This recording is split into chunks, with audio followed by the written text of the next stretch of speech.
to another episode of the Crazy Stupid Marketing Show, the show where we bust all the crazy stupid marketing myths people have been hearing for years that are not helpful and help create a new perspective, new options on some things that maybe, just maybe, it would be a little bit more helpful for us to think about when it comes to marketing.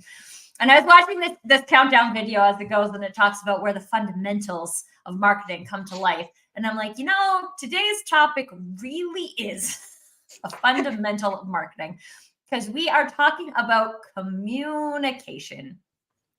And I think it's so funny to me because I feel like a lot of times when we think about marketing, we get very caught up in this one way, let me distribute messages type of thing. And like we got digital ads, and I don't know, do people do newspaper ads anymore? I think there's still newspapers. TV ads are still a thing, and they're like making us watch them again, even on the streaming services. Ads are going nowhere, but going nowhere, I mean, like they are here to stay. That's what I mean. But this is a very one-directional mechanism when it comes to communication, and it is one tool in your tool belt from a marketing perspective, but it is not the only tool in your tool belt from a marketing perspective. So today we're going to be talking about the wide world of communication. What are some things that we need to know about communication in general? Maybe not what we need to know, but I would say more so what do we need to remember? Because I do think a lot of times people know these things logically.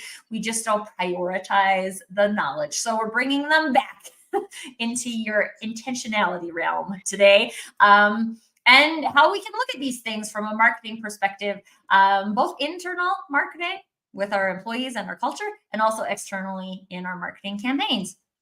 And who better to have a communication conversation with than a communication expert? So I'm very excited. Nadege laughs like she's not a communication expert, but she is. She's not used to people calling her that in public. So there you go. Nadege, can you tell us a little bit about yourself and your experiences in communication? Yes. Well, I'm a communication expert. She said so. I said it. No. Yep. Well, expert. Well, I might know a little bit more than quite a few people, but let's say specialist. Yeah, no, that's right. So I specialize in communication, helping people to communicate better. And particularly, I focus in my own business about helping project managers. Okay. And that's because, well, I've been a project manager for several years, and well, I saw the struggle.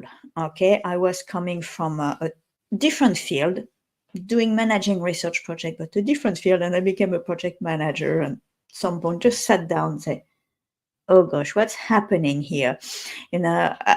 Compared to my previous positions, I was just bombarded with emails and have to interact with so many people and things like that. I just had to figure it out. Basically, how do I communicate with all these people on my project? And so once I figured it out, of course, I used it in my own position, and then I decided to help other people to do that. But basically, why communication? Because, well, you might guess from my accent and from my name, I'm French, but actually, I've lived in, well, including France, I've lived in 5 different countries. I've spent over 2 decades away from France. I'm back now for a bit over a year. And but basically, I had to be able to communicate with all these new people from different cultures in a language that wasn't my own. I know English is obviously not my first language or other languages. So basically I was kind of thrown at the deep end, if I can say. And so I used all the experience I had, all what I learned about communication and how to communicate better with people, and particularly with very diverse and different people, basically, put that all together to offer that to people. So yeah, I'm a communication expert. Specialist, expert. We'll rotate between the two. But I think one of the things I want to point out about this, because Nadege, when we first had our first connection call, we were just jamming on so many different topics. And it was really interesting because you come from this background in research, project management. I come from a background in marketing. And this is where the topic idea for the show came from, because I was like, this is really human communication. It's not like there's marketing communications and then there's other types of communications. This is human communications. And not that there's not different ways you distribute them, right? Marketing has different channels for distribution than project management might have. But this central concept of what is communication and have we actually communicated? This is the thing that I get so intrigued by from a marketing perspective, because I think a lot of times we assume that our message has been received because we have delivered it. And even when we look at things like email send rates, open rates, these types of things, all of those things are indicating that our message was delivered, but we don't really know how our message was received. So I'd love to just kind of start off with some, like, when you start off working with your clients, what are some of the like basic communication principles that we need to bring back to the forefront? Okay, so well, I think, and here you mentioned basically you touched on a very big one, but I will begin by another one. I think the principle, which is actually the first thing, which is the purpose of communication, and of course, it's very important. But what also triggered that is when I looked at the event that you created here on LinkedIn, where you gave, to begin with, a definition of communication. And it was about the exchange of information and news. And yes, that's right. That's right. That's one big purpose of communication. But there's another purpose. And what purpose actually you prefer, you lean towards, is cultural. Okay, so depending on your own culture, you will communicate more to fulfill one purpose or the other. And so the first purpose is I'm giving information. So it's here that you were talking, about your email. You send your email. That's it. That's done. It's done. How many times you say, but I've told you so. But people didn't get all the time. Yeah, absolutely. But so basically, that's it. You exchange a piece of information, a fact, data, whatever. So that's one big purpose. But the other big purpose of communication is to build relationships. Well, I love that one. Yeah, absolutely. And I think that's very important for marketing.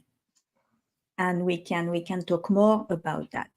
And so basically that when you communicate, never forget that you communicate to someone, to a person, to an individual who has a brain to think, who has feelings, who has emotions, and you're talking to that individual. And so in your communication, even if what you want to do at the end is pass some information, you still have to do it in a way that you build the appropriate relationship so that the information, the message is passed properly. So that's my first big principle, is that we've got two purposes of communication. And so of course you may have one or the other in a certain message that you want to convey, but you still need both kind of at the same time. And so you need to be aware of that. I think this is a really big point, because we've talked about this in other episodes as well, is this investment in the relationship being why people can consume the information, right? So now you're sending me this and I can understand it because we have this specific relationship. Or even from a marketing perspective, in that I want to open your email because I have this relationship with you and I have a pretty good understanding that what is in here is going to be useful for me. So I will open it. And it's always funny to me just because that intention can exist within any marketing tactic. Okay? How am I using these touches to build a relationship with a person? But so often we get caught up in the distribution that we forget. And then we look at things like, oh, well, my open rate is really low. I need to improve it. So now I need to go and look at these like AI solutions that can improve my open rates. But we forget to go back and say, well, maybe it was the intention here that we forgot to make it mandatory to use our relationship filter, right? To put this content through and say, like, is this something that can increase a relationship with somebody? Absolutely. Or tighten a relationship with somebody? Absolutely. No, that's Awesome. right. That's right. Yeah. No. And I want to come back to a question, because I think it's probably just a language thing, but I have a question about communicating to versus communicating with, because I feel like one innately makes me feel like this is one way, like I'm communicating to you and that's it. But when I'm communicating with somebody, then that says to me that there is a bi-directional conversation. So I'd love to get your thoughts on communicating to, communicating with, how we use the language, how it helps us, how it hurts us. Yeah, it's true. No, I agree with you. Using communicating to implies a more one-directional way of communication than communicating with. That's right. It still doesn't mean that when you communicate to, you don't care about the other person. Okay. To me, it's more because you can still think about, okay, I'm communicating to this audience. What do they want to know? What do I need to tell them? How are they going to feel? Who are they? So how can I adapt my message to them? So you still have your audience in mind, which is what you should do. You need to do each time you communicate. Okay, we tend to think, about ourselves when you communicate. Oh, am I going to sound good, or am I going to sound as a fool if I say that, or what are people going to think if I say that, or or whatever. But it's not about you. Communicating is not about you. It's about the people you communicate to or with. Okay. And so, so to, it means that it's a little bit one direction. With, to me, kind of implies that you accept or you expect a kind of answer. So something in return to your communication. And so then it can go back and forth. So to me, that's the difference. And obviously in that case, the relationship is stronger than even if you communicate to an audience. Let's say you give a presentation and basically, you know, that's it. So it's mostly communicating to an audience. And even if you care about them, then when you begin to think communicating with, then you embrace more the audience, the people you're talking with. Does that make sense? Yeah, no, and it's interesting because when I asked the question, I was thinking, and it would be so much easier just to communicate to people and just be like, this is me talking to you, and like that's easier. But now that you described it that way, I feel like neither one is necessarily easier, because if I'm communicating to someone and I haven't built in a mechanism for a response, a with mechanism, and I care about the people receiving the message, Yeah. then there's Yeah. actually quite a lot more that goes into the message creation than just, I mean, like, so like if I'm like, well, I have this question and I'm going to present it to the team, and in our team meeting, we're going to have time for feedback and conversation. I don't actually have to draft that as thoroughly because I'm expecting to get feedback in real time and I'm expecting to change it. But if I'm communicating to and I don't have that bidirectional feedback, then there's a lot. I mean, to me, that relationship becomes even more important, because if I don't have that historical relationship with people, I have not a clue how people are going to respond to this at all. And in a project Absolutely. management perspective, this is a big deal, because I'm usually communicating because I need you to do something. Yeah. And even from a marketing perspective, I think if our goal here is to have people buy something, then it would be cool to know that that message landed with people in a meaningful way. And you should be able to see that to some degree in your sales numbers, but because most companies at this point aren't doing only one type of marketing strategy, they can't just be like, well, we did that one ad and all of these sales are related to just that one ad. We've never talked to anybody else ever in any other channel. But that's actually the relationship piece. And in a marketing capacity, we talk about omni-channel, multi-channel, these types of things. And it's marketing jargon. We communicate with people in different ways, and we assume that people are building relationships with us at different times, which I think is another interesting perspective of the communication conversation, because it's very rarely, if ever, just one thing that one person said one time that this communication relationship is based on. Yeah, that's right. No, absolutely. Yeah. Absolutely. Yeah. So, Nadege, when you're looking at this from like a project management perspective, and we're thinking about this assumption that people are building these relationships not within a single piece of communication, but over multiple communications, what are some of the things that, again, we need to take into consideration or that you advise your clients need to happen? Yeah. Well, the first thing you need to take into consideration is that you're going to communicate with a lot of different people, a lot of different stakeholders, and they don't need the same thing. Okay, so first, they don't need to know the same things about the project.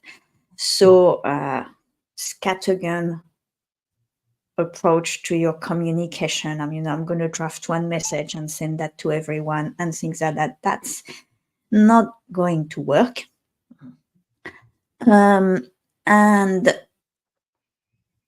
I think something that is definitely important in project management when we talk about different stakeholders, but it's also important in marketing, is basically the level of interest of the people you communicate with or to.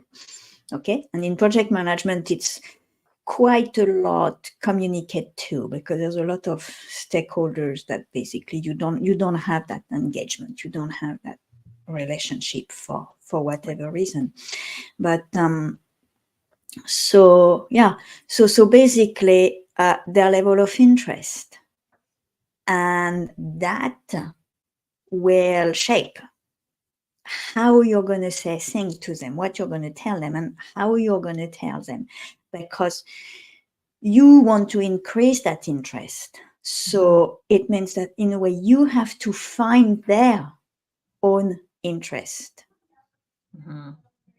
in my case, in the project. Why should they care about the project? What's in it for them? What is it going to change for them? And things like that. So you have to know, basically, in general, the level of interest of the people. And again, in your marketing, that that will be the same. Of course, you want to target people that are potentially interested. We talked about that previously, about you don't create a need, you fulfill a need. Mhm. And so but you have to basically reignite that interest. Mhm. And that's something very important.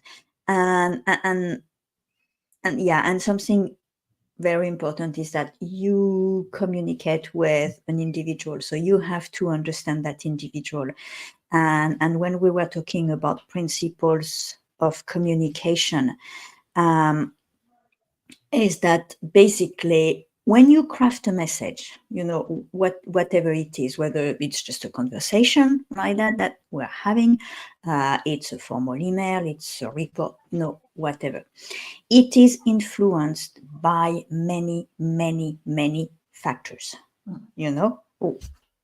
within you, in a Mhm. way, and also external, depending where you are, if you're distracted, what mood you're in. But so depends on your culture. It could depend on your education level, your gender, your whatever. So it means that your message will be wrapped around all these kind of filters, assumptions. And so you deliver that. And of course, for you, your message is clear. You know what you mean. And you deliver that to somebody. But that somebody decodes your message through their own filters. So there will be the same, their mood, their culture, their whatever you can think of. It will be the same filters, except that for them, each of these filters will be different, will have a different color. If you want, if we think about lights going through some filters, and so their filters will have a different colors. And that will influence their understanding of your message. And actually, their understanding might be completely different from what you meant. Mhm. And so that's something very important. Of course, you can't know all the filters and how people, but which is why it's important to build a relationship, because then you begin to understand the person, where that person comes from, and things like that. And so when you begin to understand that, you can begin to adapt your message Mhm. to that specific person. Well, and this is very relevant in marketing as well, right? Because we're extending our message to an even wider group of people generally.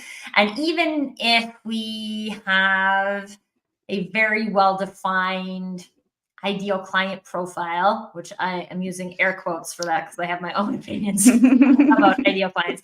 And we look at these things from like a age perspective or a gender perspective or a household income perspective, which is very common in the marketing arena.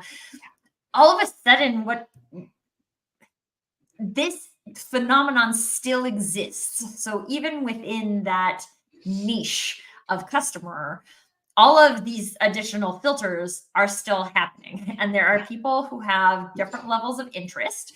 There are people who have different info than other people that they've collected from other sources that they've collected from you potentially.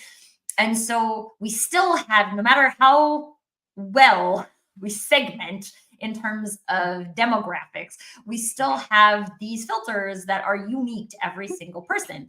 And from a marketing perspective, this is not, even from a large project management perspective, right? Like you said, it's not always possible to get to know every person so I can give them a personalized message. But I think it's important to remember this is happening because it just is the human experience. And if we remember that we're communicating with humans, then we remember that not all of these humans are created equal, even though they might have the same university degree and the same color skin and the same age. Absolutely. No. Yeah. Yeah. No, absolutely. Yeah. I'd love to talk about, because you kind of hinted to it, something that we had talked about before, how we're not here to like convince you to, we're here to, I don't convince you have a problem. You have a problem and I can fix it. I had this experience yesterday with a new contact who is no longer a contact on my LinkedIn profile, so it's not a problem. Never talking about this. But the first time we had a conversation, so my assumption is we're gonna like learn a little bit about each other, why we do things, blah blah. And so he asked me questions for the first 10 minutes. So it seemed kind of awkward, but I'm like, sometimes people like to practice their networking on me because I'm a very open networker. So this is fine. Sometimes it's awkward. And then he gets into this whole thing that he does. And I am just like I'm just not even close to the arena of something that I'm interested in, which I tried to say.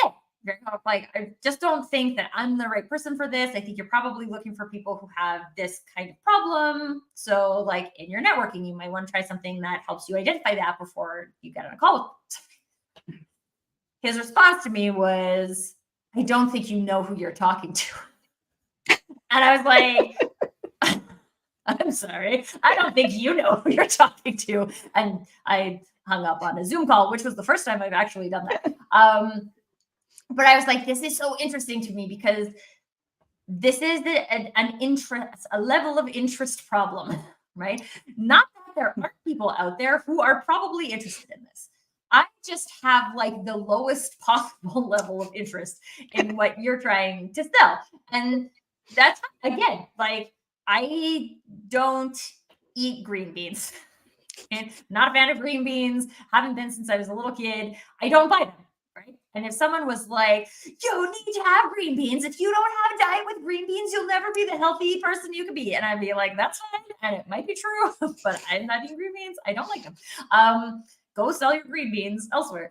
And this is the thing that I always find very interesting about marketing is it's like we have all these intentions to like build relationships and conversations and all of this. And then we get into this like convincing mode where I'm like, I have to convince people to drink soda.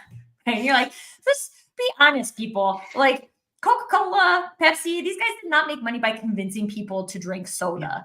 They make available soda to people who want to drink soda. And then they show them that they have it.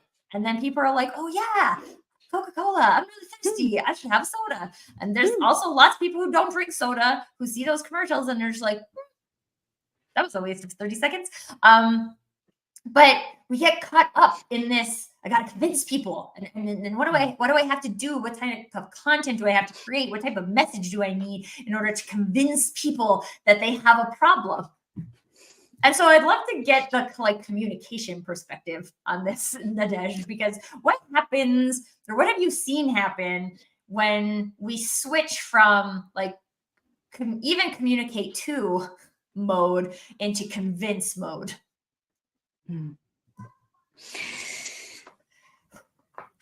Well, what I've seen is that a lot of the time it just doesn't work.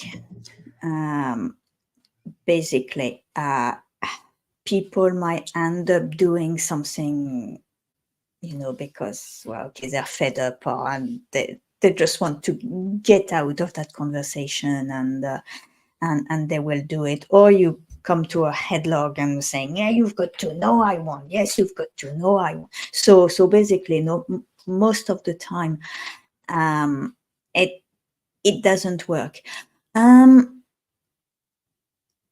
To me, it seems to me,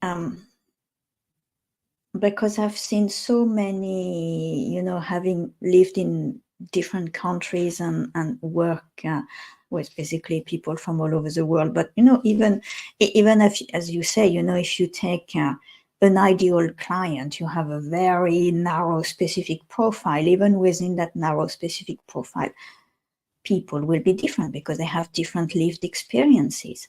And so basically, even with that, I've just lost what I wanted to say.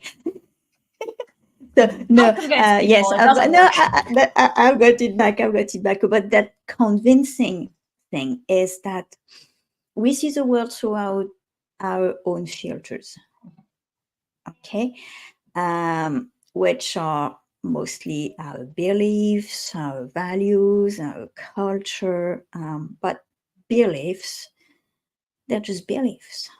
Beliefs have nothing to do with the truth, just they're just things that we believe, whether true or not. It has nothing to do with the truth. Mhm. But usually, what we tend to hold as true or false or important for us, we think that's that's the right way, and so we tend to think that our way of saying things and that what we do and what we think, they are the correct way. Right. Okay. And it's very hard actually to accept that no, there are many other different ways of seeing the world that are just as good. That it's not that they're good, or they're different. You don't put them, you don't compare them. They're different. But basically, we tend to think that what we think is the correct thing to think, what we do is the correct thing to do. So you can see, having that assumption, that belief, it's very easy to go into convincing mode to, oh, you should do what I do, you should do what I say. And so it's very, very easy to go from that relationship communicating with to that convincing, like the guy. Well, you don't know who you're talking. You probably don't know who you're talking to, thinking, well, I know what I'm talking about. Well, And I mean, so, my immediate response was like, well, if you would have actually introduced anything to me about you and not just your business, then I might know who I'm talking to. But I mean, you have to make that available in order for me to know who I'm talking to. Plus, one conversation on Zoom, very unlikely to create immediate trust. Although I would say when the opening is there for trust, it can exist in that amount of time. But when everything is very transactional, trust doesn't exist there. I actually wrote an article earlier today, folks, about the no trust factor in marketing. So check that out if you haven't read it yet, because there's lots of interesting things I've been experiencing lately that fed into that. But and these are the things, when I was in university, I was a Toastmaster, and they have a persuasive speaking module and all of these things, because as a professional trained speaker, you're supposed to be able to persuade people to believe what you believe. But the thing is that unless there's an inkling that exists already there, it's just not gonna happen. I remember another experience, and I'm pretty sure I've shared this on the show before, but I had somebody on LinkedIn who is a video content creator reach out to me and say, oh, I don't see that you've done any pre-recorded video. And I was like, no, I don't do pre-recorded video. I hate pre-recorded video. And he was like, but you'll never have a successful business if you don't do pre-recorded video. And I'm like, well, I appreciate that you are as invested in your solution as you are, and as you should be, because that's what you're selling. I just don't believe that. So it's probably not worth your time to try and convince me. You might as well go and talk to someone else. And I always think this is the biggest power in a personal experience or a work experience, and being able to say, okay, so there's all of these marketing tactics out there. That's fine. Some fit me, some don't fit me. If it doesn't fit me, I'm going to let it go. And that is that over there. And I'm going to live into my LinkedIn lives and just let it be fun for me. Which some people hate. And that's the point, is that there's no one right way. And this is something I do want to I want to touch on it just briefly, because there are a lot of service providers in the marketing arena who sell you what they have done. So this is how I built my podcast. This is how you build a podcast. Well, it's one way to build a podcast. It might be your way to build a podcast, but it might not be your way to build a podcast. Yeah. So this is something that is very important to look at when you're looking at marketing service providers, is that are they a one-trick pony and they can only do what they do? Yeah. Because if that is true, then you just want to make sure you have a really good personal capability of trying things on and saying like, yes, that is how I would do it. So I'm going to follow this system or process and do it this way. This other person has done it. But I'm going to said it before and I will say it again. There's not one way to have an email list. There's not one way to have a podcast. There's not one right way to do a LinkedIn live show. There is not one right platform to be on. None of this is true. And so I always recommend that people should watch out for that type of messaging, because that is falling into persuasive convincing zone. I'm trying to convince you that you need email marketing. I don't even know you. I don't know that you need email marketing. You might like email marketing. We could try it. We could see how it goes. We can get an expert to help advise us if that's something you want to try. But how would you do that? Would you like to have a conversation? Would you like to communicate to or with? Or what is this? There's all. I know it sounds a little overwhelming because I always say if there's 8 billion people on the planet, there's 8 billion different ways to do a No, that's right. Yeah, no, that's right. So what's your way?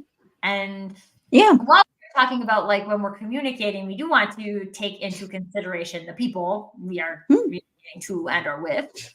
There is also like, what's our natural communication style? How I present this information, because you also need to feel like you have delivered the information in a way that you are proud of, that matches your brand, that does all of that. And if it becomes like so far removed from who you are, that you're no longer participating in the communication parties, then we probably went a little too far.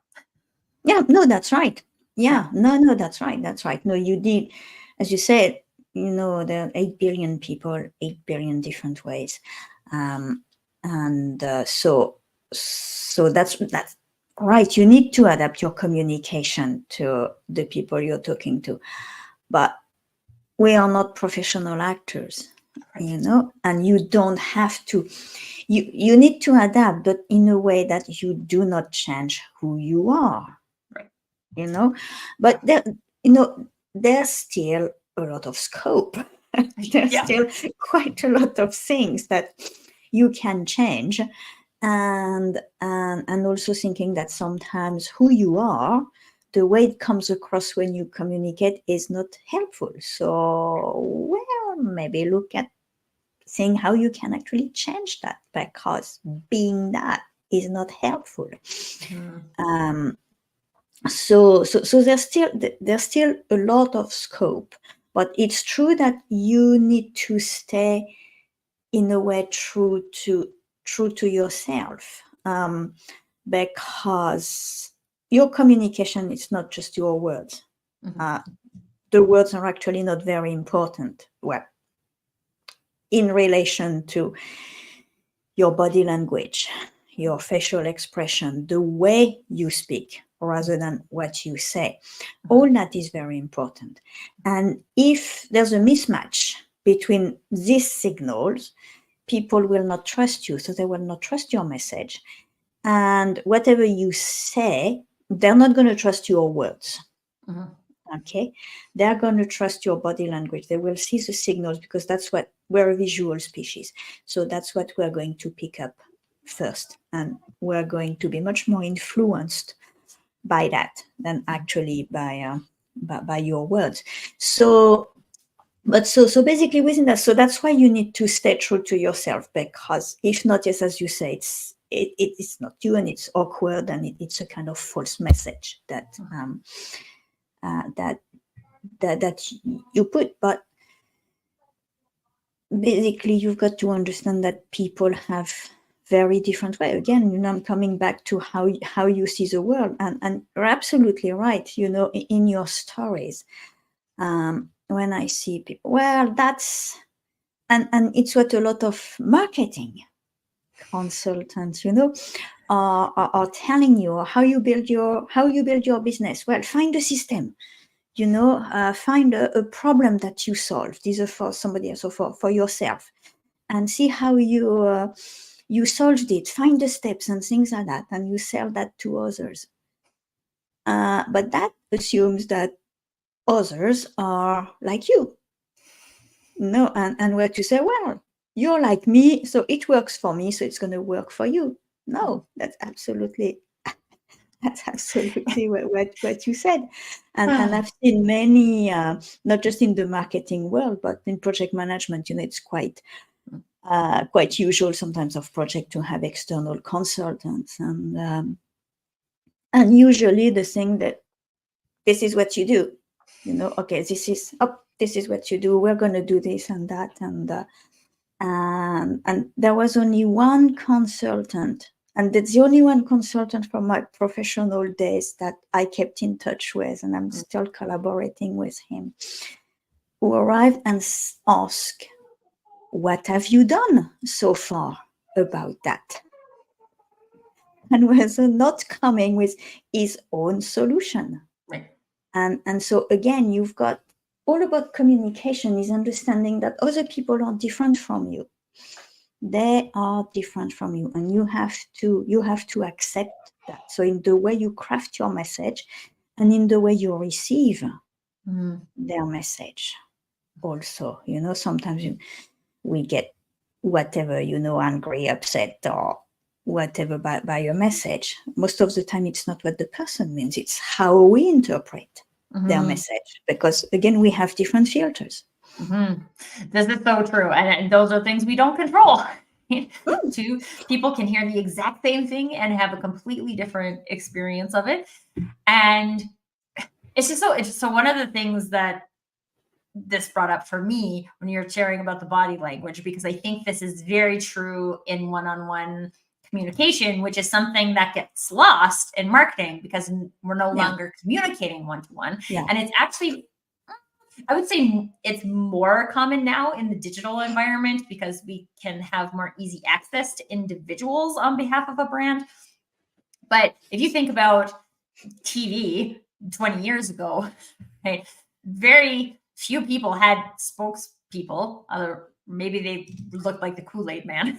It wasn't real people, right? So we took away this human-to-human connection piece in advertising in particular. And we said, I'm just going to show them like a family, or I'm just going to show them the toys, or I'm just going to show them what it looks like when you cook this soup. Okay? And there were people, but there is still those moments where you're like, oh, that person is tasting the soup. Or I always think about the Life commercials where it's like, Mikey, he likes it, right? And this is like specifically speaking to parents who have kids who are very difficult eaters, right? Who are like, can't find a thing that my kid will eat. Maybe it will be like cereal, right? But it still comes down to like the human to human interactions that are happening. So even if we've created this space, that is where you get very minimally, I don't know that it jump all the way to like trust, but it gives you enough of a belief to say like, oh, that's worth a try. And then you have an opportunity to build on that with your brand experience and how it goes through the funnel and all of those different things that also need to be consistent and in alignment. That's a conversation for another episode because that's way too big to open today. But there's also just this, there is a feeling that humans get when we are well understood, right? When somebody understands something that you have said, whether it is an instruction. So my son is homesick today and he doesn't like to eat on the best of days. So, and he especially doesn't like to eat when he's sick.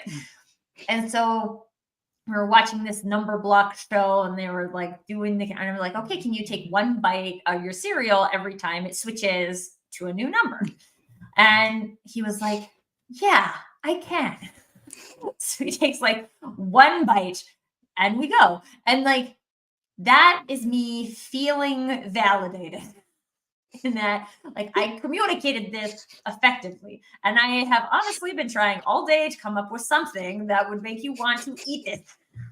I can't have that. It's too hot. I can't have that. It's too cold. It's been a day, folks. It's been a day. But there's there's a thing that happens in a human when you're like, that person heard me and they got it, and we are like communicating. And this is when we can create this from a marketing perspective. One, we can't create this with all people, not possible.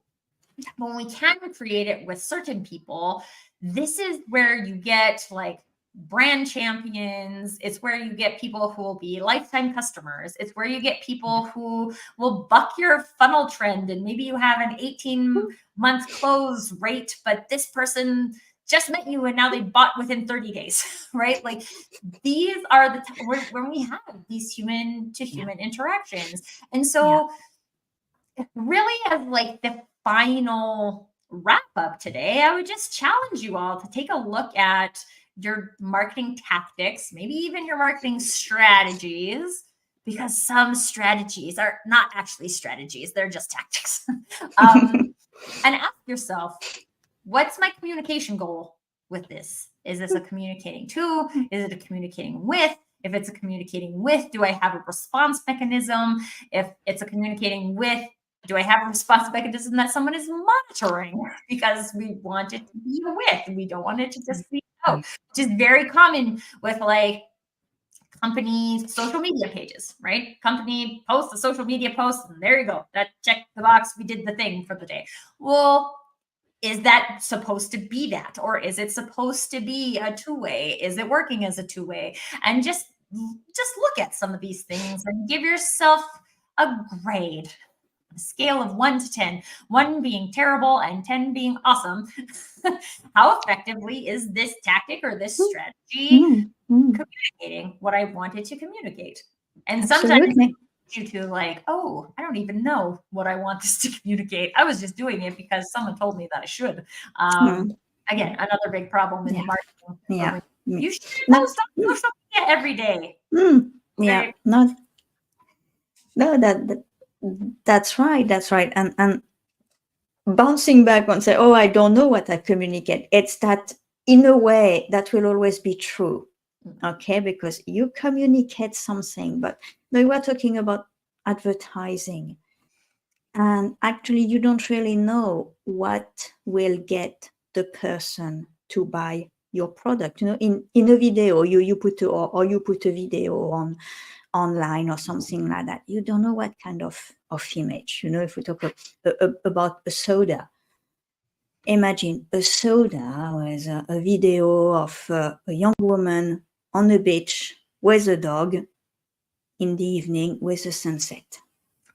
What is it? Is it the sunset that appeals to someone? The young, beautiful girl? The dog bouncing around on the beach? Or that person was actually thirsty while watching that? Say, yes, I'll have that soda. Or it was a lady on the beach with a dog who was thirsty. Absolutely.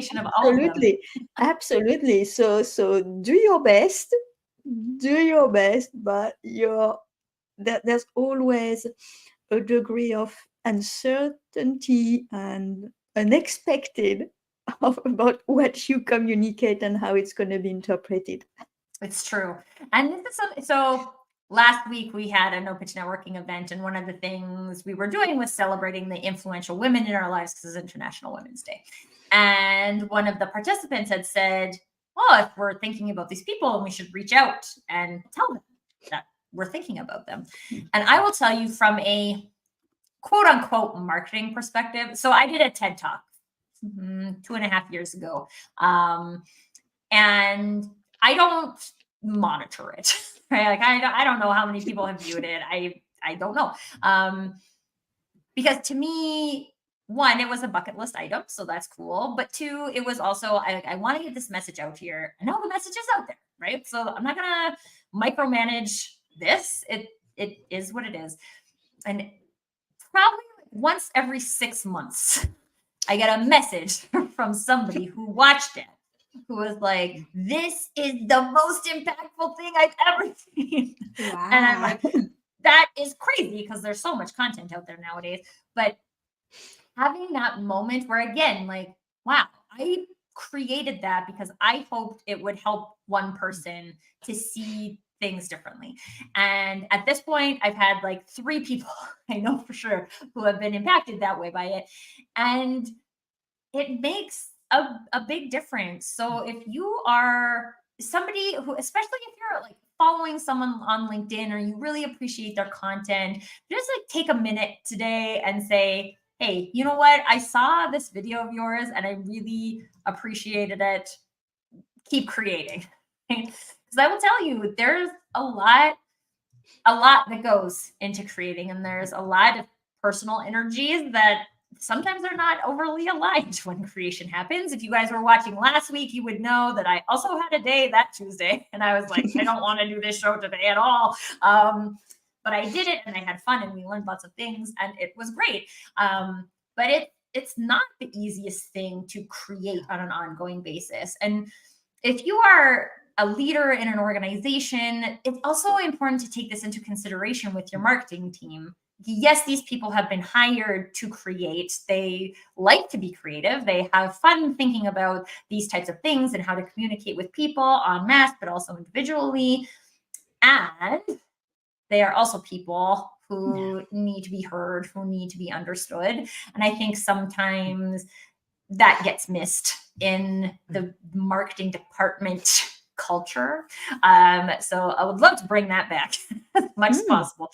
Just into, again, the realm of knowledge, the realm of intention, to say, if I want to empower my marketing communications in the best way externally, how am I empowering my marketing communications internally so that my people are bringing their best to what I need them to do, which is communicate externally. So it's just something that is like very near and dear to my heart, because I know a lot of our marketers are very behind the scenes. Some people are very comfortable with that. Other people have a hankering to be seen and to be known. And maybe we could give them that if we just pay a little bit of attention. So Nadege, thank you so much for sharing all your insights with us today. Is there any last takeaway that you would leave us with from a let's not forget this about communication? I mean, you've talked about a lot of wonderful things today. Yeah. One takeaway is that as soon as there is someone somewhere around you, you are communicating. Okay, you're always sending signals. You are communicating all the time. And because if you're on your own, there will be nobody to pick up these signals. But basically, as soon as there are people around, you are communicating. In that case, mostly to these people. Okay, you're sending signals that you probably just don't want. You're even not aware that you're sending these signals. But as soon as there's somebody around, you are communicating. This is very important. And I think also, just to like frame that from a marketing perspective, is that there's almost always someone watching. Yeah. So instead of that terrifying you and you trying not to do anything, important to note, like, you're still communicating that way, right? I'm communicating something by not communicating something. And to keep that in mind, because if we can all be a little bit more intentional about what we're communicating, then we'll probably be a little bit more successful. Absolutely. That gives you a lot more opportunity to communicate what you want to communicate. Right. Absolutely. All right. Well, although Nadege did not want to call herself a communication expert, I think she has demonstrated some lovely expertise for us today. So thank you so much for sharing all of those wonderful nuggets, Nadege. Where is the best place for people to find you if they are interested in learning more about what you do? LinkedIn.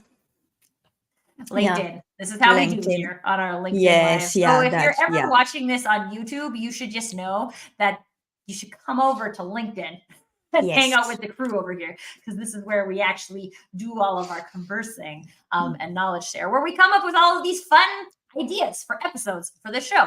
And if you are watching the show and you have an idea for something that you've seen that's crazy stupid in the marketing arena and you would like to address it on this show, please reach out to me. I would love to hear your perspectives and learn new things, because this is what we are here for.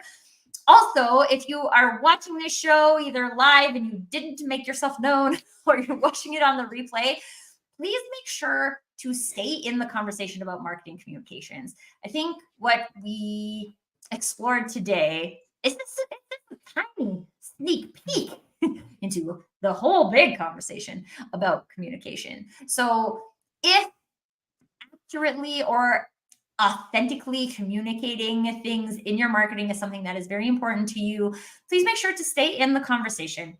Connect with me, connect with Nadege, connect with each other. If you see each other in the likes and the comments and all of that, these are the people who are in the conversation about authentic marketing communications. So stay in the conversation, because we can all hold each other accountable, but only if we ask each other for it.